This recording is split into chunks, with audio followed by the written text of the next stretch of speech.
Now we begin with the next step involved in the research process, that is the research design. It is said often that the research design is the foundation of every research. How good, how meritorious or how valuable the research is depends upon the research design. That important is the research design, because it is the design, it is the plan of the entire research as what the researcher plans to do. It is very important that the researcher plans the action before he commences the action. It is not only for research, it is for every activity. If the activity is planned well, then the implementation of that plan is done in a much better manner.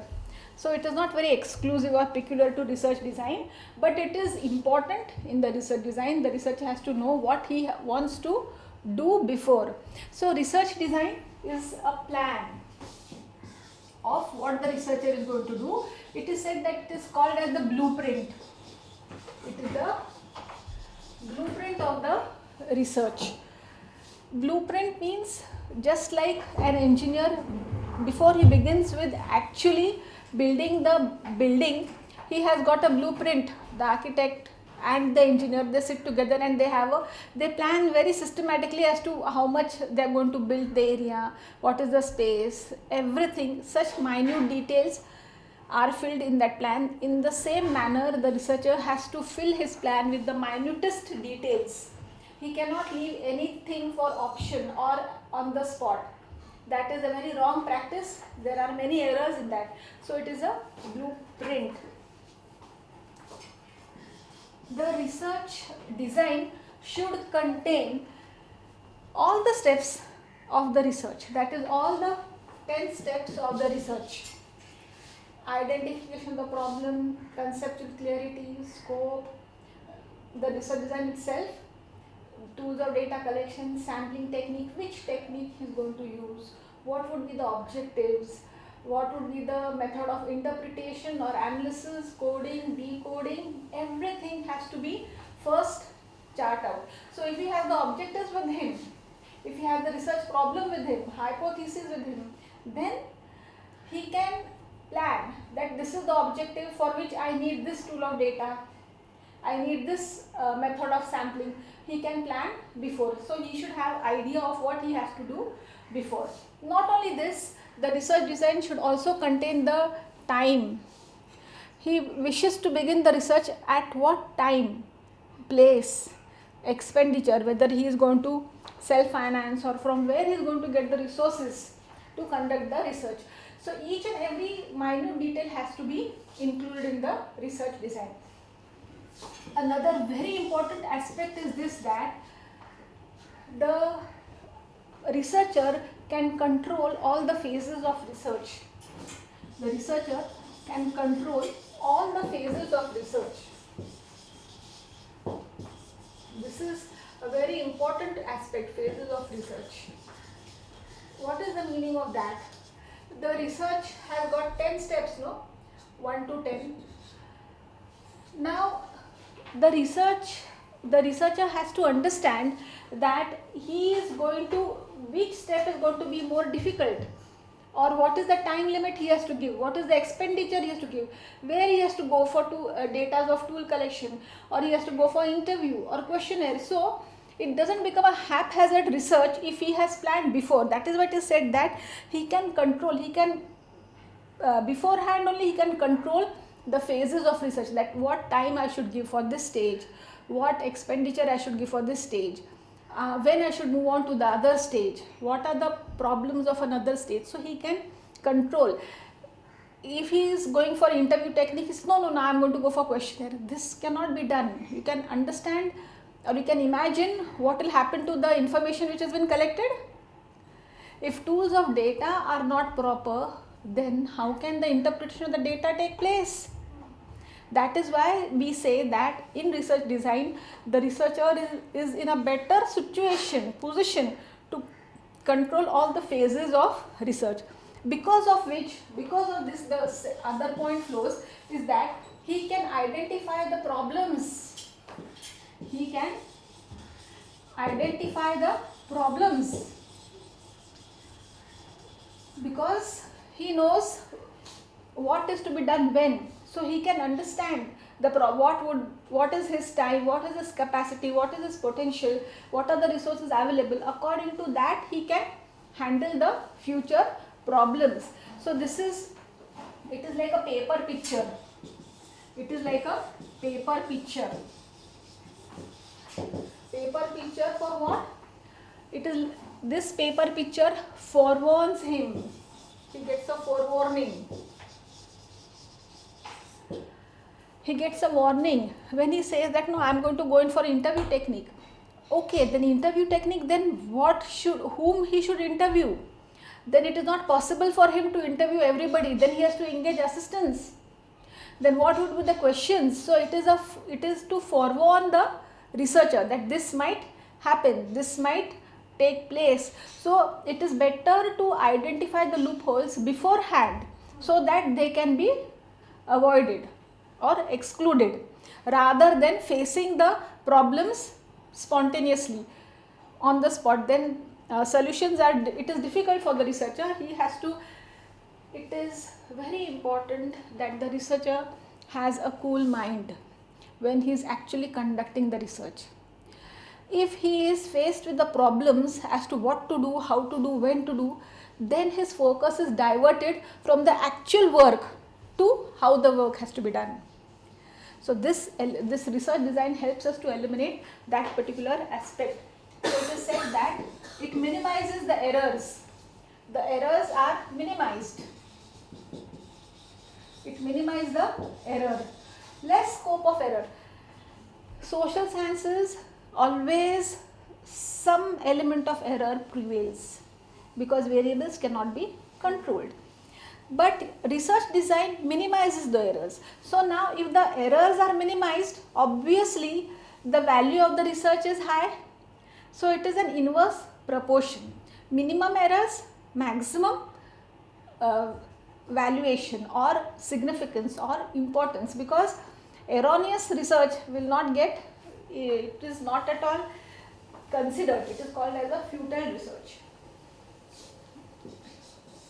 Then the research design, it is said that it acts like a compass to the ship. What is compass to the captain of the ship? Which shows the direction. So he knows how to maneuver the ship. In the same way, the research design directs the researcher what to do, when to do, how to do next. Suppose it happens that the researcher is lost in one phase, then he loses the bearing, the direction of the research.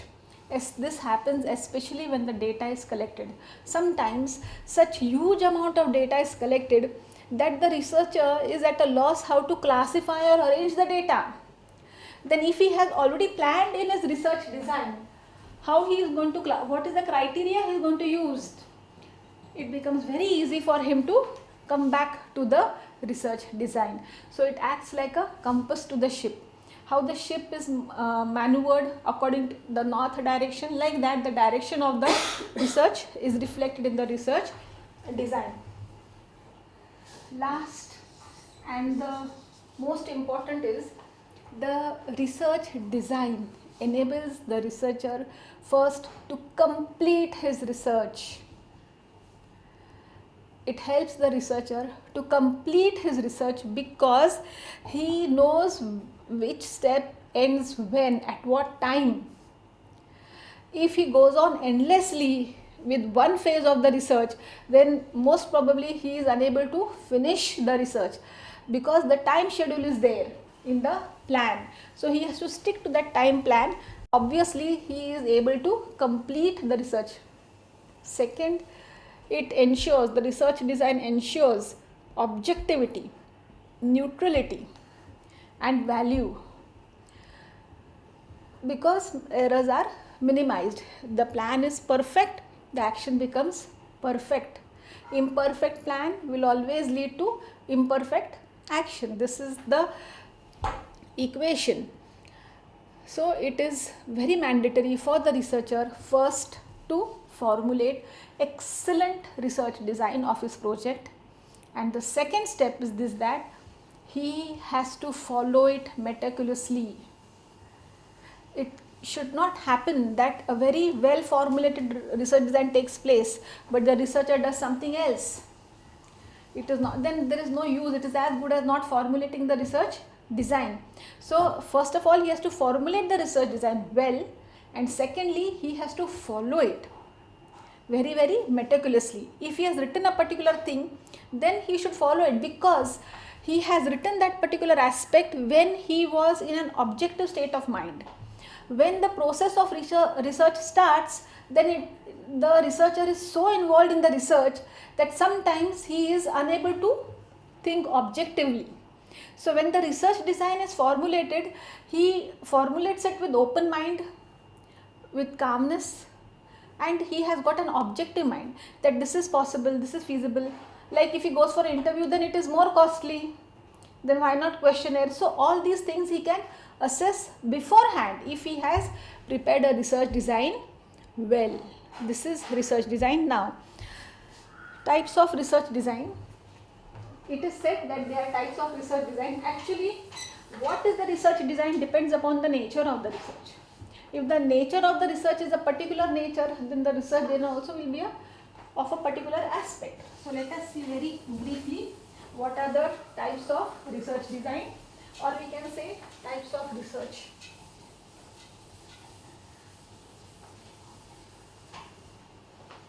First type is to explore, exploratory.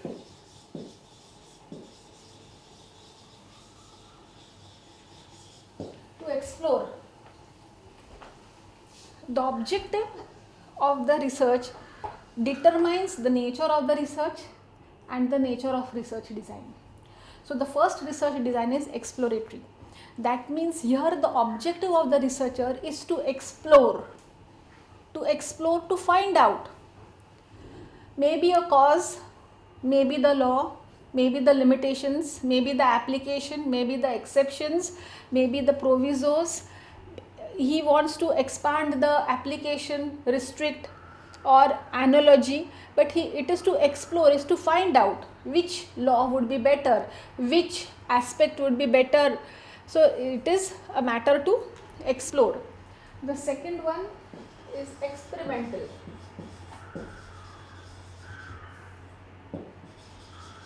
Experimental. To experiment, researches can be carried on even in social sciences, even law, purely legal research on experiment basis. It is not that experimental researches are carried out only in science. Even in law, experimental researches can be carried out. A research design has to be built, has to be processed in that particular manner, because here the object is to experiment. For example, we all know that the legislature drafts a particular legislation, hands it to the executive fills in. Suppose the legislature has drafted a legislation and they have left a scope for the executive or the government or the administration to fill in the details. Policy is laid down by the legislator. It is implemented by the executive. So they want to know what is the feedback of the society. Then what they do is, on the basis of experimentation, they make a particular provision, rule, order, direction, and they apply it to the society for a particular time period in order to get the feedback. So this research is called as experimentative research. This is carried out by the executives. Otherwise, they ask the people to come and represent their views. So they get the ideas as to how a particular law or a policy of law has to be implemented. So experimental is not peculiar to science, it is there even in law. The third is evaluating. Evaluation. How the law is evolved. What is the source of law? From where the law has sprung up, from where it is made, who makes the law, what is the origin of law, what is the source of law. In such cases, the research is evaluative. The theories of jurisprudence which state the origin of law fall under this type of research to understand the origin of law. Sometimes the origin of law is not known.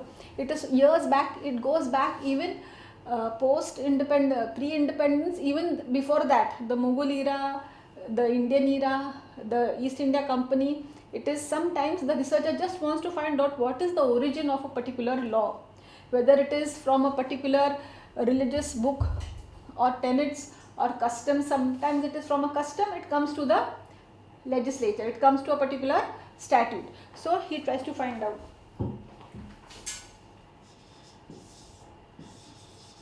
Comparative, but he has to write this in the design itself. The objective may be to compare. Comparative research, the model for it will be, he has to identify which legal systems he is going to compare and why he is going to compare. Then he will actually compare. But it is not for the researcher just to compare the legal systems. He has to state which is a better legal system and how to remove the drawbacks if they are existing by comparison. Comparison is made in order to progress. Otherwise, what is the use of comparison? Just for ego.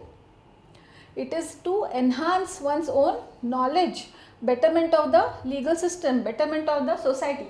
So, comparative research or critical evaluation. This is the most favorite, isn't it? Critical evaluation. What is the meaning of critical evaluation? Critical evaluation, the researcher tries to evaluate, understand, put forward the entire structure of law, then identify the loopholes, the drawbacks, and the third step is to forward the solutions to overcome the drawbacks. Just by pointing out the criticism is half the work, but the research is complete only when the researcher is able to forward the solutions. Then only we say that the critical evaluation research is complete. Just pointing out criticisms is just half the job. But we have to, why we find out the criticisms? Why we find out the loopholes? So that we can have the remedies to overcome them. Otherwise, what is the use of just identifying the loopholes? The causes of crime are important. Why? To afford the remedies. That is why causes of crime are important, so that we can eradicate. Once the cause is known, we can give a remedy. Then descriptive. Descriptive research. The job of the researcher over here is to describe in detail the existence of a particular law, situation, fact, circumstance. He has to describe it in detail. Now, how the description is going to be has to be stated in the research design.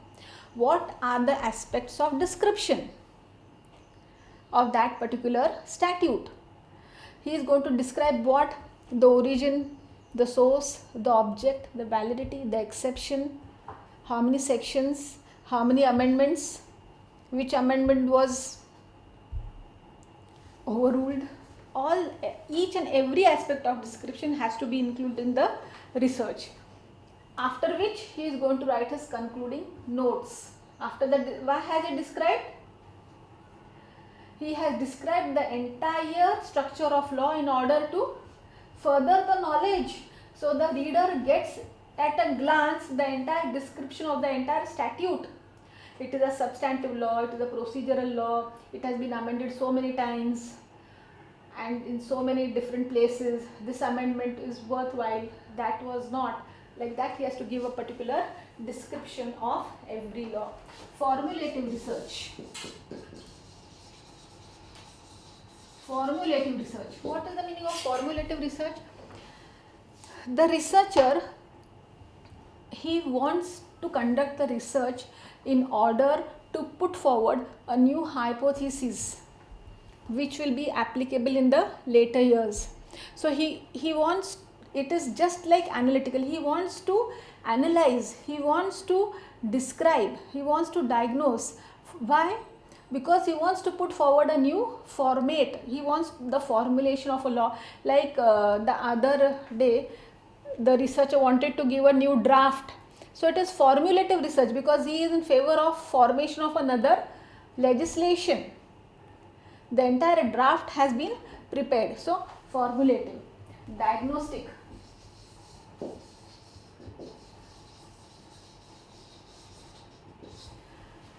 diagnostic research is to find out the causes of the failure of a particular law, statute, whatever, or why a particular decision of the Supreme Court has been overruled by itself. So what are the causes? What are the causes of especially failure? You can also, whether how successfully the law is implemented, those also can be a diagnostic research. The design has to be prepared like that a particular law has been assessed and these causes have been identified, just like the doctor patient. But causes are to be identified in the attempt to give a new solution, new hypothesis. Just stating the facts is no research. So diagnostic research, historical research. Historical research is to ascertain the history of a particular law. So that history from what time till what time the researcher has to state in his research design. Historical research. What is the use of historical research? The solutions of today have been sown in the history of yesterday. It is said that way. So when we are the products of history. So if we want solutions, then we have to flick the pages of history, because whatever has happened here or is happening, many of the solutions are found in the history. So it is historical research. Even comparative research and historical research go hand in hand, because even for comparative research one has to find out the history of a particular legal system. The last is the analytical research. Analytical research. Analytical research is the most popular research as far as law is concerned. Here the researcher tries to analyze each and every segment, facet of the law under which he is doing research.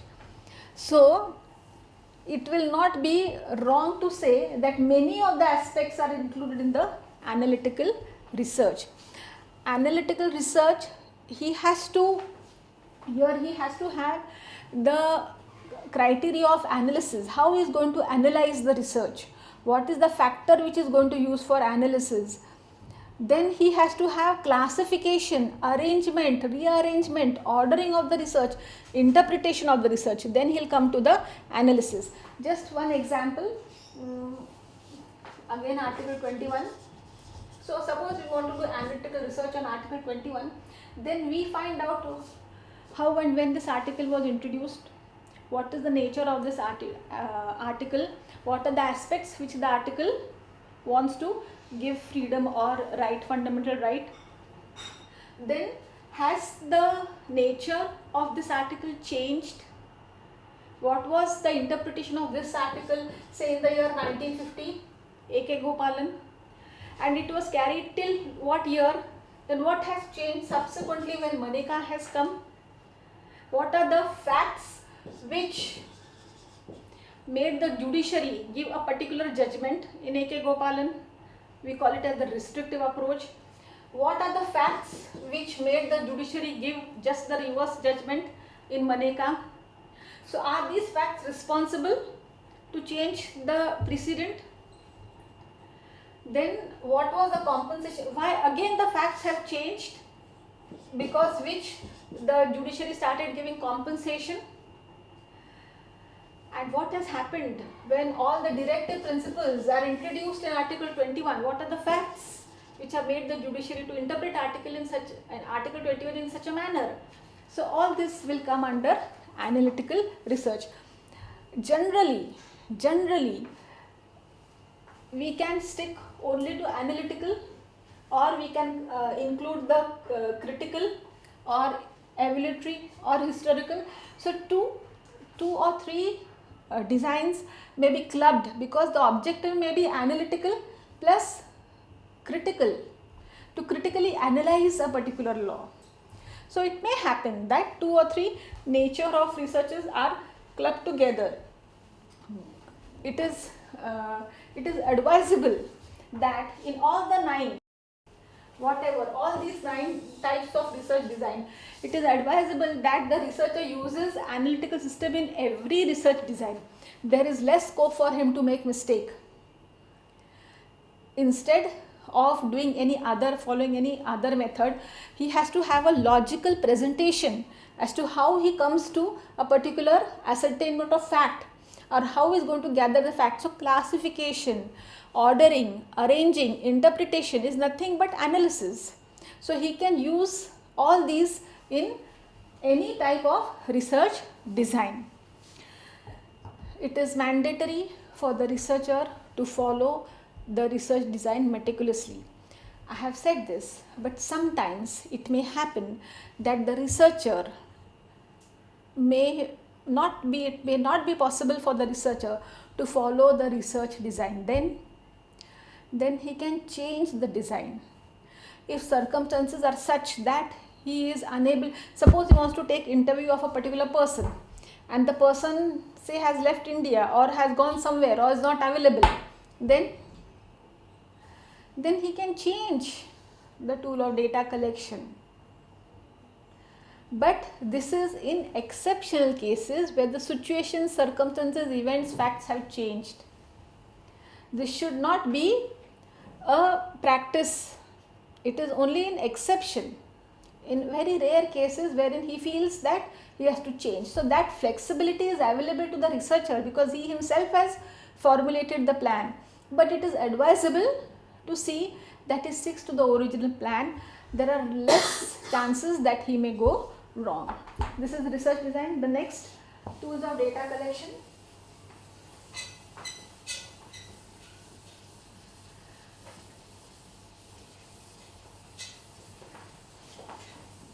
In the research design has to be prepared keeping the objectives in mind, and it has to be stated in the introduction that he is going to follow which nature and what is the design of his research plan. He has to state it. Then only the research becomes meaningful.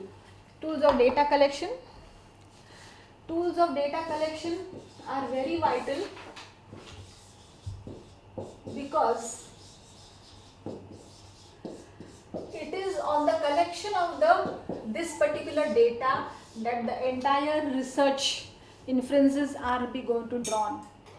The analysis, the conclusion the researcher is going to come to is the basis of the data. This is the basis, this is the fundamental, because unless and until he gets the information, what is he going to do? How is he going to conduct the research?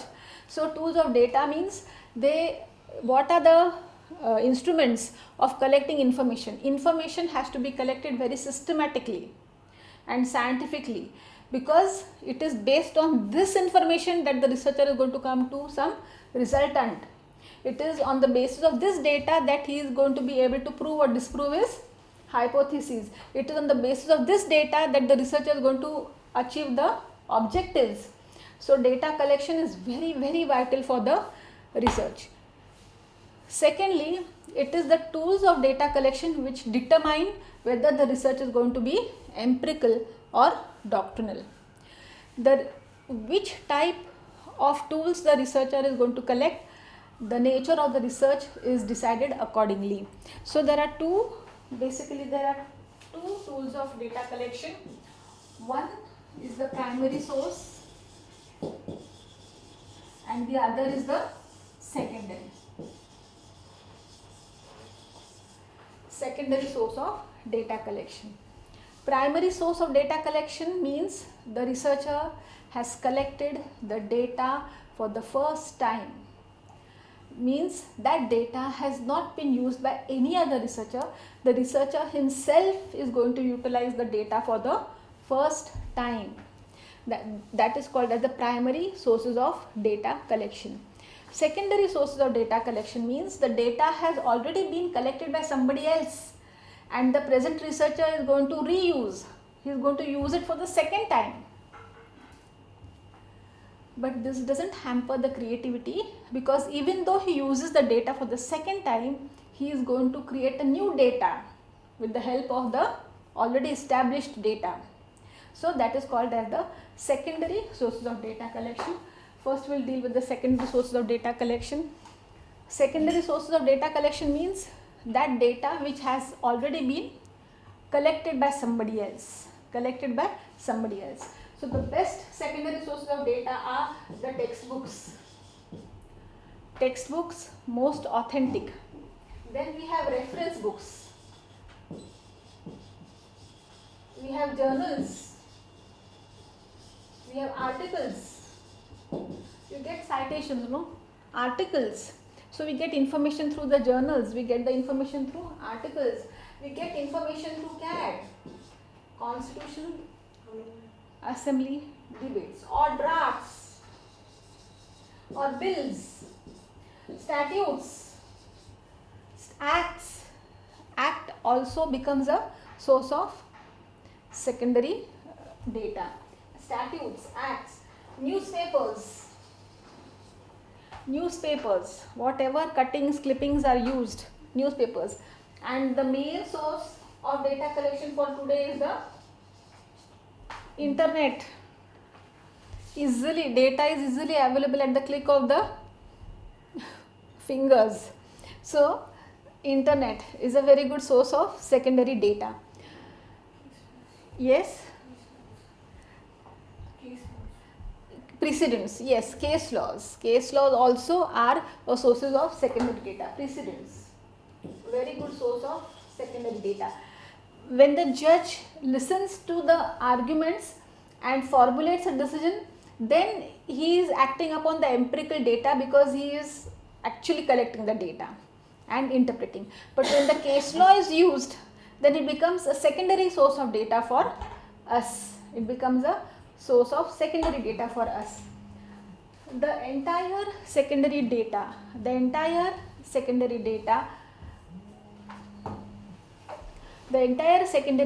becomes useful for the researcher to conduct a doctrinal research or library method research or armchair method, because all this data is available where? It is available in the library. So he can sit in the library, assess, analyze, interpret and come to the conclusions with the help of these data. But it is important here that even though he uses the data from these sources, he has to create a new data. If he just uses the data and just compile, it is no research, because he has to further the data, he has to add to the data. That is why we say that any of these are used, then we have to give the appropriate citation references. Without references, the information, the data doesn't become authentic. To establish the authenticity of the data, we have to give references or titles from wherever we have collected.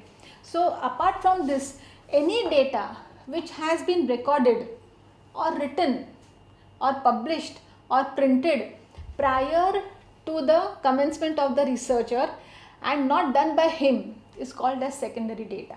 So even the television interviews, they become secondary sources of data for the person who listens to the interview, recorded, published, printed, written, any information is classified as secondary sources of data.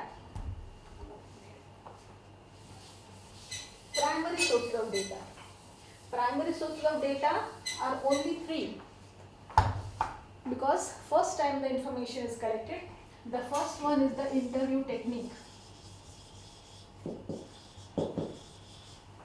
The first is the interview technique. In the interview technique, the researcher tries to get the responses by oral or verbal method. This is the first classic characteristic of interview technique. The researcher tries to get the responses by way of oral or verbal method. So there is nothing written or recorded. it has to be oral or verbal. He can record whatever response has come orally from the other person, from the interviewee. That is a different question, but here he asks a oral or verbal question. It is generally one to one. That is the researcher, he asks the question to his respondent, and the respondent has to give a oral answer, or in words he has to give the answer. There are open interviews, but these open interview techniques are not so much useful for research, because in open interviews there are many people interviewing some or a few or one person, but here the researcher himself is alone, or he has got his aide, assistant, but everybody cannot sit and interview one respondent. It is waste of time. So it is generally one to one. So the response which he gets is necessarily oral or verbal. That he can either write or he can record. The researcher can either write the responses or he can record. It is advisable to record or write. The researcher, it is just a caution, the researcher should not rely on his memory, because he is going to take interview of so many people. Then who said what should not become a problem. So it is better to record or write. Now when this technique can be used?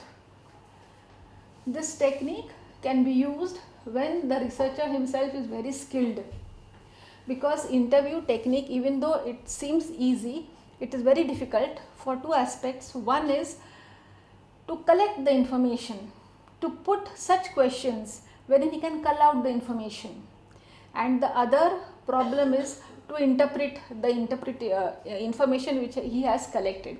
That is why we need very skilled, expertise researchers can conduct interviews and collect the data from them. Otherwise it is very difficult. The second limitation is this, that this technique can be employed only when his universe of research is little limited, because he has to go, even if he has to take sampling, he has to go and conduct the interview according to the interviewee's schedule and his convenience, because he has to put the interviewee in a very peaceful and a comfortable position. He cannot thrust, no, now I am going to conduct only, now you better answer my questions. What type of information is going to get back? So it is the prime duty of the interviewer. Interviewer is the person who asks the questions. It is the prime duty of the interviewer to put convenience, to make him feel comfortable. The other respondent should feel comfortable. So he has to go to many places. So it is not advisable when the universe of the research is very, very large. And the third is that if the information is very peculiar, very personal, confidential, only then it is advisable to go in for interview technique. Otherwise, other techniques are also possible. But if he feels that no, this information I will not get through questionnaire, it is a very, very peculiar, confidential, then interview technique is the best technique available to the researcher to collect the information. Now the types of interviews. The first type of interview technique is the structured interview. Structured interview. Structured interview technique means the researcher has planned his research design. In the research design itself, he has stated that it is his empirical research, so he is going to employ primary source of data. Out of primary, he is going to select interview for the following reasons. The information is peculiar, or his research area or scope is manageable, whatever reasons. And then he has to identify the questions which he is going to pose to the interviewee. He is going to write down the questions which he has formulated to pose to the interviewee. This is called as structured interview. When the questions are formulated before by the researcher, the questions are to be formulated in consonance to the objective of the research, the problem of the research, and the hypothesis, because hypothesis is an indicator of data collection, from where and how to collect the data. So with these three aspects, he has to formulate the questions before. As I have said, it is the interview technique is available only if the response is verbal. So here he formulates the questions in structured interview. However, he verbally puts the question to the interviewee, and the interviewee will respond verbally. This is interview. So even though he has pre-formulated the questions in the structured interview, structured means he has a structure of what questions are to be put to the interviewee. But the questions are orally asked and answered. This is a must. If he gives the same paper, then the technique changes completely. It becomes questionnaire. So here, unstructured, just the opposite. Unstructured technique of interview. Unstructured technique of interview is this, that the researcher knows what to ask in consonance with the objective, problem and hypothesis, but he has not formulated the questions beforehand. He goes to the spot of the interview and he asks the questions spontaneously, keeping in mind the objective, hypothesis and the problem. So this technique gives more flexibility to the interviewer. He knows which question to put, how and when, seeing the mood of the interviewee. He doesn't want to spoil the mood of the interview, so he places general questions before, less heavy in the middle, then the heavy, and last the most light and likable questions. This is how he would like to end the interview, because he doesn't want to leave a bad taste. Is the respondent aware about the questionnaires before interview? No, the interview. Whether he has an idea about the questions. No, the interviewer doesn't disclose what questions are to be posed. However, the researcher can contact the interviewee. He has to take the appointment. So at that time he has to disclose the fact that he is a researcher, he is conducting research on this particular aspect, and the interviewer has been selected as a respondent to collect the information. The information is to be gathered for this purpose, to achieve this particular objective, which is going to be useful for the society, and take his consent whether he is going to answer all the questions. And then only the interviewer can go and collect the information through the interview technique.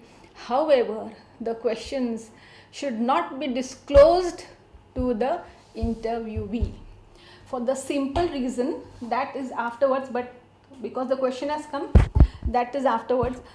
For the simple reason, first of all, if the questions are disclosed to the interviewee, then he makes up his mind, and the data which comes is not the accurate data, but it is modified data. So it might not be correct. But when the answer is given spontaneously, then most of the times the data is Original. correct or true data. But here he gets time to formulate the data in consonance to his convenience or any other factor. This is the first thing. And the second thing is this, that the catch of the interview technique is in this, that the interviewer catches off guard the interviewee, because next question is not known, and whatever the answer is given, he doesn't know how it is going to be interpreted. So the catch of the interview is to catch him off guard, so that somebody asks you suddenly, then automatically the true version comes out. Yes. But if it is predetermined, then the answers are modified or whatever. So that is why it is not advisable. But it is the prime duty of the interviewer to contact the interview beforehand, take his consent, explain the objective of the interview, assure him that this identity will not be disclosed anywhere, because it is only the data. We only want the data. Do we want the person who has given the data? That is not the job of the researcher. So only the data. So it is going to be confidential. He should be free and frank, and the convenient time according to the interviewee. Whatever time he gives, the researcher has to go and collect the data at that time only. He cannot thirst upon the interviewee. It will spoil his mood. The mood of the interviewee is very, very important, because if he agitates, if the interviewer poses such wrong questions at wrong time, then what happens to the data? Purposely the interviewer will give wrong data. The whole exercise of interview is failed then. That is why. The next, focused interview. Focused interview is wherein the interviewer wants to focus or highlight on a particular aspect, and generally most of the time the aspect is the impact of a particular event or circumstance. Generally the focus in this particular technique is impact or effect of a particular event or circumstance. So if there are elections, then what is the impact of the elections? This would be a focused interview. He focuses on one aspect to find out the impact or experience of that particular event. This is called as the focused interview. If the design of the research is such that suppose the content of the research is a particular circumstance or event, say emergency. So emergency is the content of the research, then the impact of emergency is the data can be collected through the focused interview. Similar to focused interview is the clinical interview. They are identical, but there is a little difference. In clinical interview, the focus is not on the experience or the impact. The focus is on the mood of that particular person who has undergone that experience or that event. It is upon the mood, the behavior of that particular person who has experienced that particular moment or event. It is called as clinical, to understand the causes of his behavioral pattern, because he has undergone a particular exceptional situation. That is the clinical interview. So these are the types of interview. Depends upon the nature of the research, the object of the research, which interview would be suited the best to extract information. What are the merits of interview technique? Merits of interview technique is that interview technique ensures 100% data collection. For the simple reason, it is one-to-one. The interviewer can assure that he collects the data from the interviewee. Suppose today he doesn't have time, fine, tomorrow, day after tomorrow. So it is that he gets back the information, 100% he gets back. How far the information is correct, it is a different question, but he secures the information. The second advantage is this, that the interviewer has got many options open to him while he is conducting the interview. Suppose the interviewee is not answering to a particular question. Doesn't matter. Ask 2-3 questions and put the same content in a different form. So it is in the hands of the interviewer, it is in the hands of the researcher to cull out. For this, I told you, expertise is absolutely must. He should be very conversant as to how to extract the information without hurting the respondent. So if he does 2-3 questions and again next question, 2-3, so this is how he can, this is the best way. For questionnaire it doesn't happen. Suppose a blank questionnaire comes, the researcher is in no position to recollect the information from the same respondent. Another very good advantage of this technique is this, that the interviewer, the researcher, is in a position to collect information apart from the verbal stimuli. That is the gestures, the pauses, the facial expressions. He can put two together and jot down the notes or record. So he gets more information by these expressions rather than the verbal expression or the verbal talk. Another advantage is this, that interview technique is never alone. generally, mostly it is coupled with observation. So the researcher is asking the question, but he is also observing how the interviewer is responding to the questions. So he is saying one thing and he is doing another thing. This is how he can gather the information. So he can see what is his attitude, body language, ambience, if he is interrupted by whom, what is his thoughts of interruption. All this information he can collect. So he is at double advantage. It is interview plus observation. So these are very good advantages. In cases where the population is illiterate, interview is the only technique we can get information, because they cannot write the questionnaire. So then this is the only way of possible to collect the information or data. So this is about the advantages. There are different drawbacks, very serious drawbacks.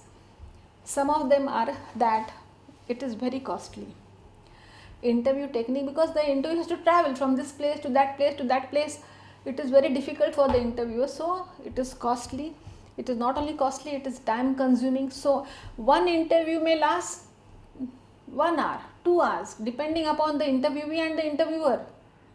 So it is time consuming. So he has to make a fixed schedule in his research design as to how much time he is going to devote to one interview. Time, energy. The researcher has to spend a lot of energy in first drafting the questions, first understanding how the response is going to come in that manner. So it is very time consuming. Another severe demerit of the interview technique is this, that sometimes the information which he gets is so vast that it becomes very difficult for the researcher to interpret. Out of the entire interview, he has to find out what is actually important to him, because the interviewer keeps on talking, he cannot be interrupted, because the mood, the flow has not to be affected. So then this becomes a problem in interpreting, classifying the information which is really relevant, and many a times non-relevant information is also regarded as relevant information. This is a very difficult task. It seems easy, but it is not so easy. The next disadvantage, and most severe disadvantage, is this, that the researcher has to be skilled. He knows when, how and what questions are to be put. If he doesn't have this knowledge, then it is futile. The whole technique, the whole exercise becomes futile. He has to have very expert knowledge of the subject itself, and he has to know something about the interviewee, because how he poses the questions, in what manner he poses the question, the data is going to depend upon that. So these are the severe delimits of the interview technique. But interview technique is employed in many cases where I told you that when the scope of the research is manageable, or we cannot get information except through the interview technique. This is the interview technique of data collection. The other technique is questionnaire, but we will see the questionnaire tomorrow.